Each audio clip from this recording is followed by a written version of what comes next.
Officer Sarah had handled her share of strange calls in her small village, but nothing prepared her for the report of a tiny owl blocking an entire road. When she arrived, she saw it herself. A baby owl standing bravely in the middle of a two-way street, refusing to move as trucks and cars waited in confusion. The little owl wasn't just lost, it was defending something, hooting and hopping yet never leaving its spot.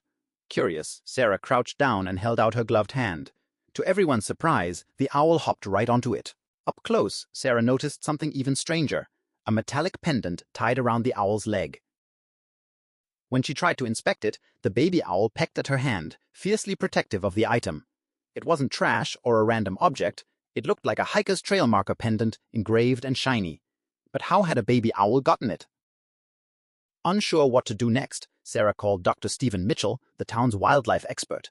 When he examined the pendant, he recognized it immediately. "This belongs to a hiker," he said. "These pendants are commemorative. People don't just drop them." Moments later, a local hiker confirmed the pendant's owner, Robert, a man who had recently gone missing in the forest. A chill ran through Sarah. Could the owl be trying to lead them to him? With no other leads, Sarah, Stephen, and the determined little owl headed into the woods. The owl fluttered ahead, hopping from branch to branch, guiding them through the dense forest. Soon they began spotting clues, footprints, broken branches, markings on trees. Each sign suggested they were getting closer.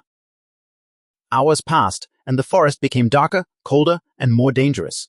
Volunteers eventually turned back, but Sarah's small team pressed on. The owl grew more urgent, hooting sharply whenever they drifted off course. It pecked a spot on the map, and after cross-checking with Robert's journal, found in an abandoned campsite, they realized the owl might actually be leading them along Robert's last intended route. Pushing deeper into the woods, they reached a steep area with hidden crevices and unstable ground.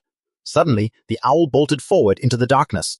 Sarah and Stephen rushed after it until they saw the owl circling over what looked like a sunken opening beneath leaves and branches. Inside the cave-like hollow, leaning weakly against a wall of rocks, was Robert. He was dehydrated, injured, exhausted, but alive.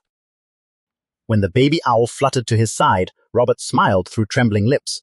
"You came back," he whispered. As Sarah radioed for rescue support, Robert explained everything. He had befriended the young owl on the trail. It stayed with him during the first days he was lost, giving him hope. He tied his pendant to its leg, hoping someone would recognize it and follow the bird. Against all odds, his plan had worked. The rescue team soon arrived, and Robert was taken to safety.